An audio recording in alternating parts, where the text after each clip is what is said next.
Gabe and I'm a wind energy analyst, which sounds really cool, but I have to warn you, what it really means is me sitting in front of a computer for 8 hours a day, staring at the screen, which sometimes is on.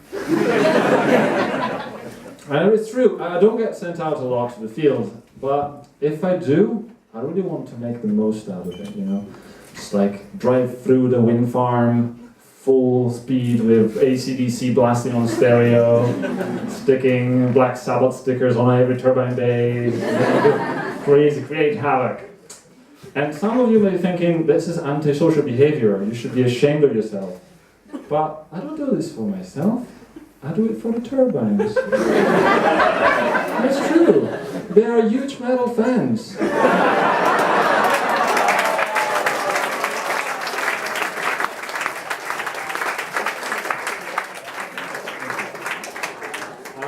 No, I should really explain a bit more what I do, because when I say I'm a wind analyst, there's always someone who says, "Oh, wind analyst, what do you do? Stick your head out of the window and go, oh, it's windy."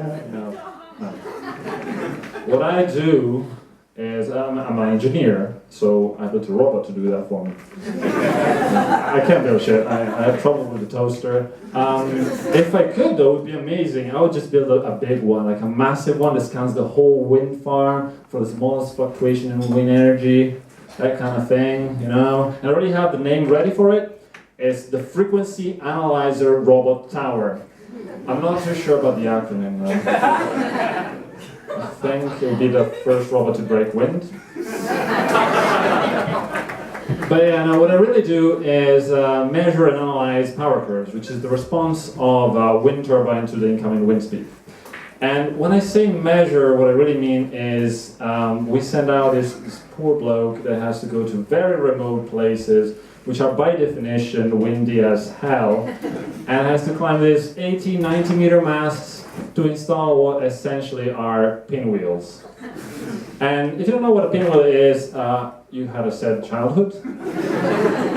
But also, pinwheels are just sticks with plasticky or papery wheel on top that you blow on it and it spins around. The kind of thing you get a fair and you give it to a child to amuse them, or to somebody who studies wind energy, which be equally, if not more, amused. It's true.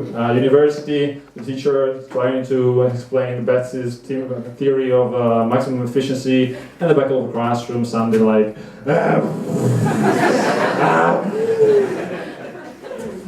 good times.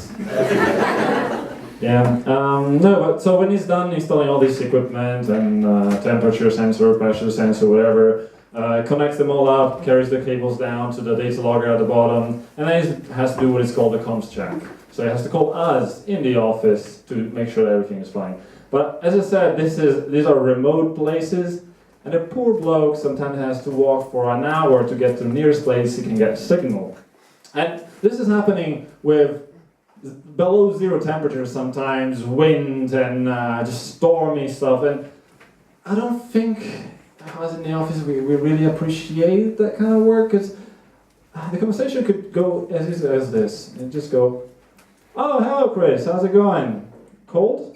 Oh, tell me about it. You can get the AC right in the office. How is it to keep it around 20? What? You lost sensitivity in your fingers and had to dial the number with your nose." No, that never happened to me. Anyway, do you want me to do a comms check? Yeah, 1 second, I'm just checking. Oh, an email came in. "Oh, it's Karen's birthday, she brought cake to the kitchen. Sorry, I gotta go." Cake goes really fast. It's true. Yeah, so once we get the data, we screen it, we check it, we store it, and when we get enough data sets, many cakes later, we can finally analyze it. There are a few things that we look in the data. One of them is the wind shear, wind vertical shear, which is the stratification of wind speed from the ground up. So you can think of it as you have the low wind speed at the ground, and then as you go farther and farther up in the air, you get stronger and stronger winds. You can think of it as the weight of the furniture your friend asks you to help move versus the floor at which they're moving them.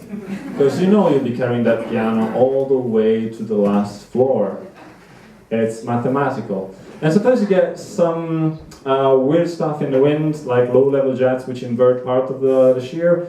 And whenever you see those things in your data set, it's just baffling. You look at the chart and you're like, no, this can't be right. No, I still don't think it's right.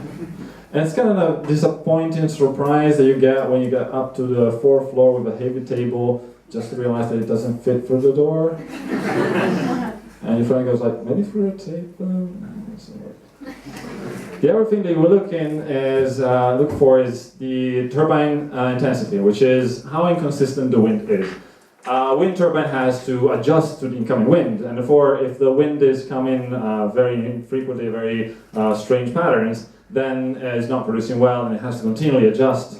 And this reminds me of a thing that actually happened not long ago. I was out drinking, having a couple of drinks with some friends, well, probably more than a couple, but anyway, I was just walking down the street, just trying to go home, and the pavement was quite narrow, and there was a guy coming the other way, and we got close, and we tried to get out of each other's way, and we just start stepping one side, and he also steps on the same side at the same time. So just move the other side, and he also moves the other side at the same time. And we did this drunken dance for a while, and at a certain point, I actually realized something interesting. It was I had the same jacket and the same pants. I was like, twinsies! And it was then that I realized that I was standing in front of a mirror. And anyway, there are tons of things that can mess up your power curve. And to be completely honest, a lot of these goes just way over my head, quite literally. So I decided to find a way to deal with questions that they keep asking me and I don't know the answer for.